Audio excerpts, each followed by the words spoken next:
ನಮ್ಮ China bro ಅಂತೂ ಸಿಕ್ ಪಕ್ಕಿದ ಕಡೆ ಎಲ್ಲ ನಾನ್ ವೆಜ್ ತಿನ್ನೋದ್ರಲ್ಲಿ ಎತ್ತಿದ ಕೈ. ಸೋನ್ಮಾರ್ಗಲ್ಲಿ ಈ ಥರದ ಸ್ನೋ ಆಕ್ಟಿವಿಟೀಸ್ ಮಾಡಿಲ್ಲ ಅಂದರೆ ನಾವು ಹೋಗಿ ಕೂಡ ವೇಸ್ಟ್ ಗುರು. Welcome to Bengaluru to Kashmir road ಟ್ರಿಪ್ನ ಡೇ 11ಗೆ ಇಷ್ಟು ದೂರ ಬಂದು ನಮ್ಮ ಕರ್ನಾಟಕದವ್ರು ಯಾರು ಸಿಕ್ಕಿದ್ರೆ ಎಷ್ಟು ಖುಷಿ ಆಗುತ್ತಲ್ವಾ. ತುಮಕೂರವರು ಈ ಎಣ್ಣ ವಿಡಿಯೋ ಮಾಡೋವಾಗ ಸಿಕ್ಕಿದ್ರು ಭಾಳನೇ ಖುಷಿ ಆಯಿತು. ಅವ್ರ ಫ್ಯಾಮಿಲಿನ ಕರ್ಕೊಂಡ್ಬಂದಿದ್ರು.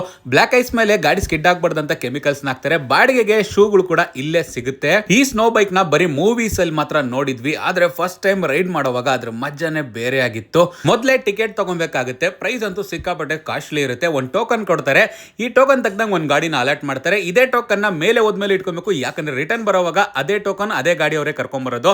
ಸೊ ಮೇಲೆ ಹೋದ್ಮೇಲೆ ಎಕ್ಸ್ಟ್ರಾ ದುಡ್ಡು ಕೊಟ್ಟರೆ ಅವರೇ ಗಾಡಿ ಓಡಿಸೋದಕ್ಕೆ ಕೊಡ್ತಾರೆ. ಸ್ವತಃ ಅವರೇ ವಿಡಿಯೋ ಮಾಡಿ ಎಡಿಟ್ ಮಾಡಿ ಬ್ಯಾಕ್ ಗ್ರೌಂಡ್ ಮ್ಯೂಸಿಕ್ ಹಾಕ್ಬಿಟ್ಟು ಕೊಡ್ತಾರೆ ಗುರು. ಒಟ್ನಲ್ಲಿ ನನಗಂತೂ ಈ ರೈಡ್ ಅಂತೂ ಬಹಳ ಅದ್ಭುತವಾಗಿತ್ತು. ಲೈಫ್ ಟೈಮ್ ಮೆಮೊರೇಬಲ್ ಅಂತಾನೆ ಹೇಳ್ಬೋದು. ಆ ಜಾಗದಲ್ಲಿ ಆ ಗಾಡಿ ಓಡಿಸೋವಾಗ ಮಜಾನೇ ಬೇರೆ. ಸೊ ವಿಡಿಯೋದೆಲ್ಲ ಸೆಟಲ್ಮೆಂಟ್ ಅಲ್ಲೇ ಮಾಡ್ಬಿಟ್ಟು ನಾವು ಕೂಡ ಕೆಳಗಡೆ ಬಂದು ನನ್ನ ಮಗಳಿಗೆ ಮತ್ತೆ ನಮ್ಮ ಅಪ್ಪಗೆಲ್ಲ ಈ ಸ್ನೋ ರೈಡ್ ನ ಮಾಡಿಸಿದ್ವಿ. ಆಮೇಲೆ ನಾವು ಕೂಡ ಜಮ್ಮುಗೆ ಅವತ್ತು ನೈಟ್ ಹೇಗಾದ್ರೂ ಹೋಗಿ ಸ್ಟೇ ಆಗ್ಬೇಕು ಅನ್ಬಿಟ್ಟು ಅಲ್ಲಿಂದ ಹೊರಟ್ವಿ. ಎಷ್ಟ್ ಕಡೆ ಅಂತ ಗಾಡಿ ನಿಲ್ಸೋದು, ಕಣ್ಣೆತ್ ನೋಡಿದ ಕಡೆ ಎಲ್ಲ ಒಂದೊಂಥರ ವ್ಯೂ ಪಾಯಿಂಟ್. ನೋಡೋದಕ್ಕಂತೂ ಒಳ್ಳೆ ಸ್ವರ್ಗ ಇದ್ದಂಗಿತ್ತು.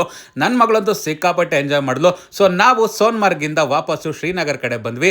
ಮಧ್ಯದಲ್ಲಿ ಈ ಬ್ರಿಡ್ಜ್ ಮೇಲೆ ಹೋಗೋವಾಗ ಮಾತ್ರ ಬಿಡ್ತಾರೆ, ಬರೋವಾಗ ಈ ಕಡೆ ಆಫ್ ರೋಡಿಂಗ್ ಮಾಡ್ಕೊಂಡು ಹೋಗ್ಬೇಕು.